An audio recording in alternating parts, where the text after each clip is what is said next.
अस्सलाम वालेकुम एवरीवन। तो हम जो वीडियो करने लगे हैं topic gastroenterology in prepare for IMM series में that's again an important topic which is haemochromatosis Wilson's disease और सीलिएक डिजीज पर्टिकुलरली। ये बहुत बड़े बड़े 3 इंपॉर्टेंट टॉपिक्स जिसमें से आते हैं। इन पर आपने बहुत ज़्यादा ध्यान देना है, मल्टीपल टाइम्स रिपीट होने वाले हैं, ठीक है। अच्छा, हीमोक्रोमेटोसिस पढ़ी थी आपने, पुरानी बातें सारी हैं, सिर्फ हम ये देखेंगे कि एमसीक्यू क्या क्या आता है।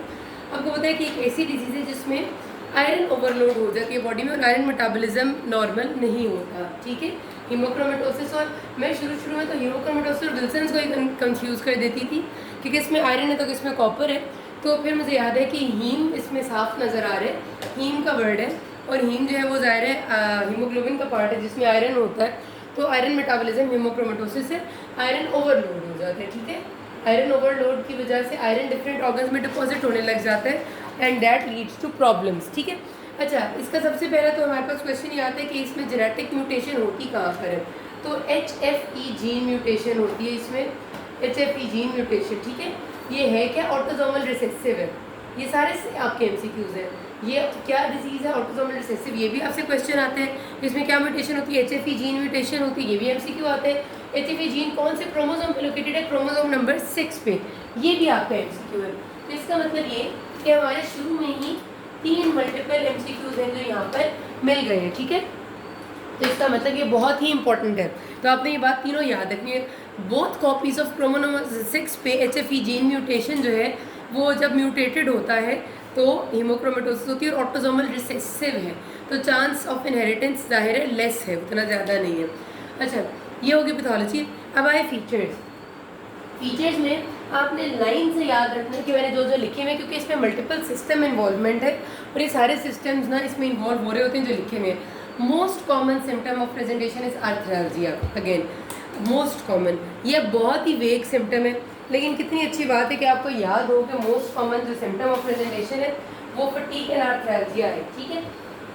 ये आपका एक और MCQ आता है। अब उसके बाद अगला MCQ में आपके पहले फीचर्स सुन लें। आर्थराल्जिया के साथ इरेक्टाइल डिसफंक्शन बहुत कॉमन है और अर्ली सिम्टम है। आपका MCQ आता होता है कि एक पेशेंट था, लंबा सा आया, उसका पता लगा कि ऑटोसोमल रिसेसिव एक इनहेरिटेड डिजीज़ थी, आयरन मेटाबॉलिज्म ख़राब था, तो उसका अर्ली सिम्टम कौन सा है? Arthralgia, fatigue and erectile dysfunction are the early symptoms. Erectile dysfunction उस MCQ का आंसर था, ये भी आपका MCQ आया हुआ है। अगला क्वेश्चन आ जाते हैं कि उसके बाद हमारे पास इसमें एक और जो चीज़ होती है वो स्किन पे पिगमेंटेशन होने लग जाती है। स्किन ब्रॉन्ज कलर की होती है, डार्क कलर की, उसको हम ब्रॉन्ज स्किन पिगमेंटेशन कहते हैं।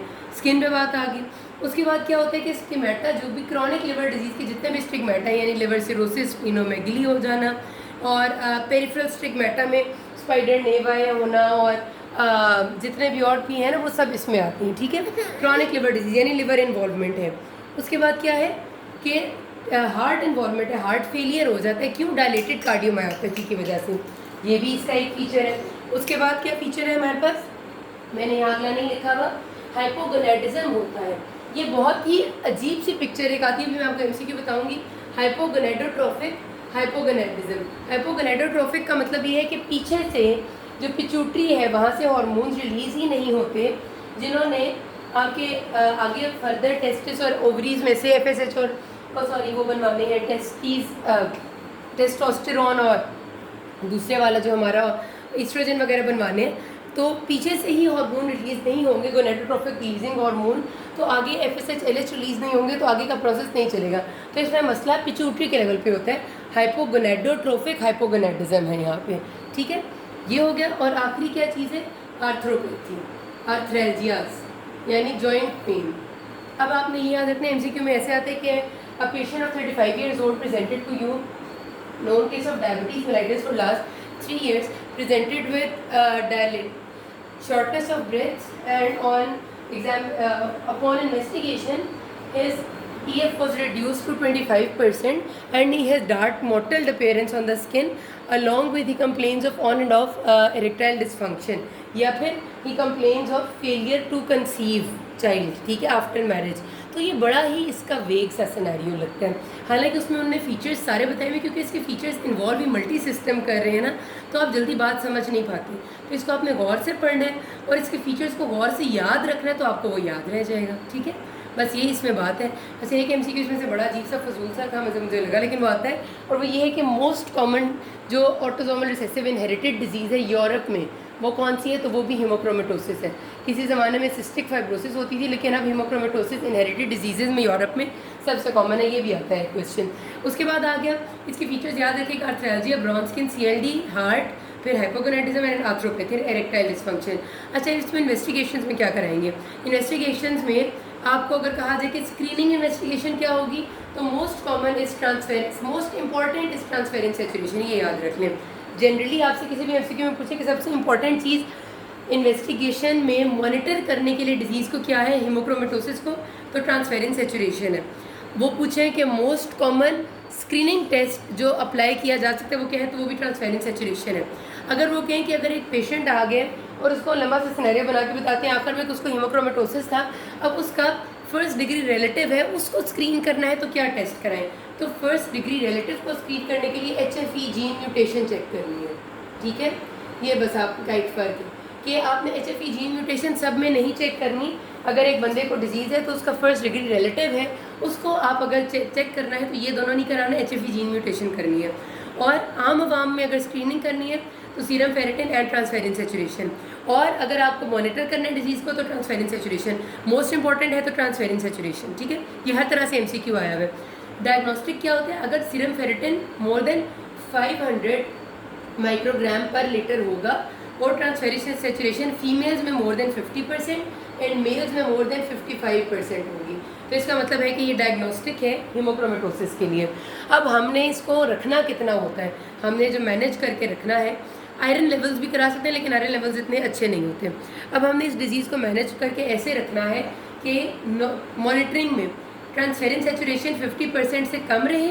किससे कम रहे? 50 से। ठीक है, transferrin saturation should be less than 50% in monitoring, और serum ferritin should be less than 50 microgram, 50 का रूल याद रखिए, पर लीटर। ठीक है, लेकिन अगर हमें एक चीज़ कहेंगे मॉनिटर करने के लिए तो दोनों ऑप्शंस में हो भी तो आपने टिक इसको करना है, ट्रांसफेरेंस सेचुरेशन को, क्योंकि ये ज़्यादा इंपॉर्टेंट है। इस वजह से ज़्यादा इंपॉर्टेंट है कि फेरेटिन एक्यूट फेज रिएक्टेंट भी है। कोई भी इन्फेक्शन या इन्फ्लेमेशन बॉडी में होती है उसमें भी फेरेटिन रेज हो जाता है, तो फॉल्स नेगेटिव रिजल्ट भी आ सकता है, इसलिए ट्रांसफेरेंस सेचुरेशन ज़्यादा इंपॉर्टेंट है। मैनेजमेंट करते कैसे हैं? आयरन ओवरलोड है तो वेनेसेक्शन करेंगे। वेनेसेक्शन का मतलब है कि खून निकालेंगे। हम इन बंदों को काउंसिल करते हैं कि आपने अपना CP और ये वाले टेस्ट कराते रहने हैं, फेरेटिन, ट्रांसफेरेंस सेचुरेशन, अपना खून देते रहना है। तो ये लोग एक बहुत अच्छा जरिया होते हैं थैलेसीमिया और एनीमिया की उन बच्चों को खून देने का जिनको खून की ज़रूरत होती है। इन्हें हर वक्त अपना ऑन एंड ऑफ वेनेसेक्शन कराना पड़ता है और मेंटेन रखना पड़ता है। MCQ इस तरह भी आया हुआ है कि अगर एक बंदा है जो 6 महीने में एक दफ़ा खून देता है और उसकी ट्रांसफेरेंस सेचुरेशन मेंटेन्ड है, तो अब वो आगे क्या करे? तो वो 6 महीने में एक दफ़ा खून देता रहे, ये नहीं कि वो छोड़ दे। इस दफ़ा अगर उसने 6 महीने में एक दफ़ा दिया है, ट्रांसफेरेंस सेचुरेशन नॉर्मल आई है, तो आइंदा भी देगा तो नॉर्मल आएगी। ये नहीं आपने MCQ का आंसर करना कि वो खून देना छोड़ दो। ठीक है, क्योंकि ये ट्रीटमेंट है इसकी। और दूसरा क्या होता है? डेस्फेरोक्सामीन, ये आयरन चिलेटिंग एजेंट है, पर ये कम यूज़ होता है, ज़्यादातर आप वेनेसेक्शन कर लें। This is all. बहुत सारे MCQs है इसमें, किसी को कोई मसला भी कि ना। Thank you.